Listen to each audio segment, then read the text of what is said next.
If you haven't heard, Pantone has come out with their 2023 color of the year, and it is Viva Magenta. And there is a lot of controversy around this, or maybe I just think there's a lot of controversy around this.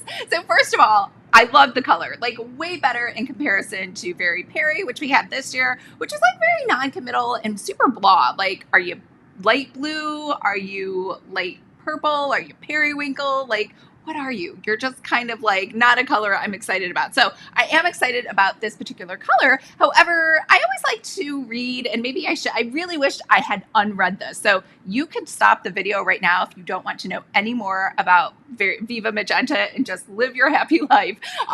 But the origin of why they chose that is they said it's derived from the Cochineal, which I was like, oh, they have Viva, which sounds, like Viva Las Vegas, sounds very sexy and alluring. And then the Cochineal, I was like, wow, let me look this up. Well, Cochineal is a bug, like an insect, like barf, right? So apparently it has been used for over 100 years to color tons of stuff, clothes, food, lipstick, and we started using synthetic colors back in the 30s, 40s, or whenever they were invented. However, they're carcinogenic, so people have gone back to using bugs. The FDA did approve using bugs in everything. Like, it is used to help color carrots to make them brighter. Starbucks has admitted that they use them in their icing and in the whoopie pies and the strawberry drinks and their strawberry smoothies, right? And the reason people like it is because you could use, I think, beet extract, but it fades over time, whereas the Cochineal, which is kind of a scary concept, does not fade ever over time. And so it's also used in maraschino cherries, which I'm pretty sure, I'm going to say 99.9% sure, it's not a real cherry, it's not a fruit, it's not a food. I don't know how they make those things. However, it is heavily dyed in this bug extract or shell, or I don't know what they do. I don't even want to know what they do to get the color out of the bug into food or anything else. But yeah, so I don't think the FDA even requires that they disclose that it's in there, but it does cause asthma and allergies in people. So it is dangerous as well, even though it's considered natural. So that's the history behind Pantone. So let's get into what you should do with this color and some of the other colors of the year that you might want to consider. Hi everyone, I'm Lisa from Pretty Fabulous, and I help online businesses create pretty pages using Adobe InDesign and using Canva. So if this sounds like you or something you might be interested in, make sure to hit the subscribe button below. I post new videos every Tuesday, or I post them late like today because I'm just running behind this week. So what is going on with this color of the year? So I always say it is the path of least resistance, and you should always create something in whatever the Pantone color of the year is. Now, two things I want to talk about. One is, if you use Adobe, and if you remember in October, Adobe and Pantone broke up.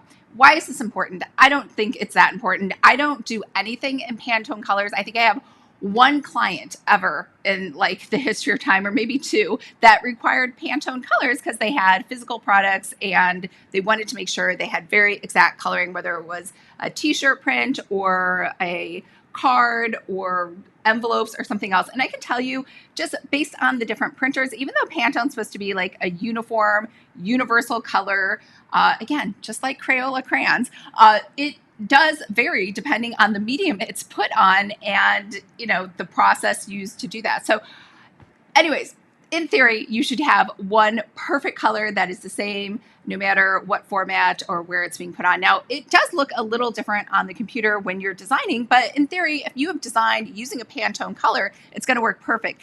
The problem is Adobe and Pantone broke up. So there's a couple different, there's like actually many different Pantone swatch like groupings of colors. And they used to just be free inside of Adobe, like all of their products. Now they broke up. So you can use this thing called Adobe Connect or Adobe Exchange along with the Pantone. You have to buy a license for it. It's like a whole issue because a couple things. One, I don't think it even works. People all they do is complain about it. There's so many angry things on the Adobe forum about it.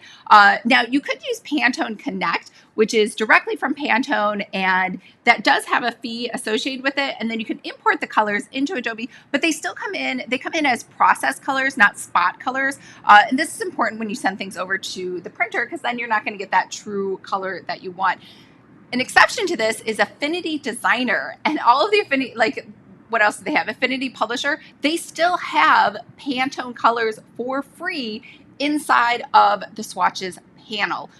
Why we don't have to pay a license inside of that software versus Adobe, I don't know. I also have issues with Affinity anyway. I did another video on them where they came out with a version 2 this year and you had to repurchase it. There wasn't even an upgrade fee, which I kind of feel a couple things. One, I do feel lied to because they said you never have to do any upgrades. That's not true.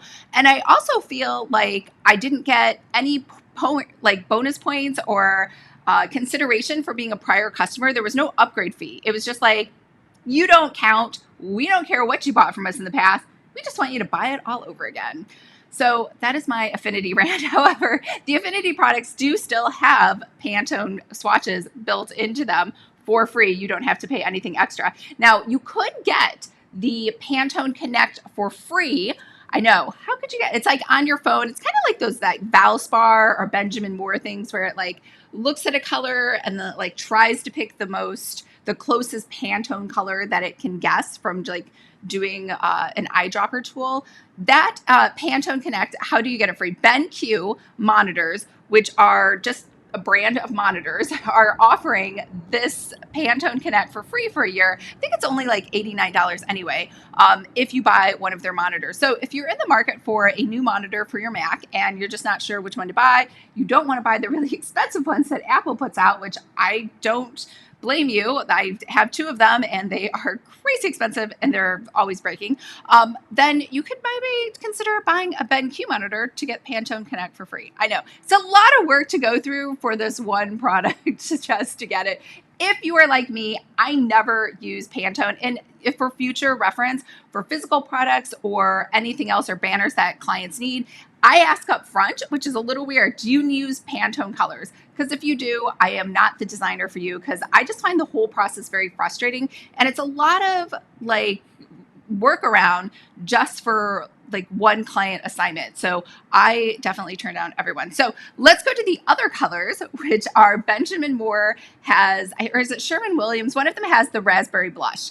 And I know what you were thinking. Raspberry blush sounds like Viva Magenta. Maybe it's kind of the same. It isn't. It's like, I want to use the word terracotta, but terracotta is more orange salmon color. So that's kind of what it is. And keeping in mind, these are paint companies and you don't want something too bright where people are like, I'm not painting my whole house like a super bright cherry red, right? So I get it. They're trying to do a more neutral kind of color.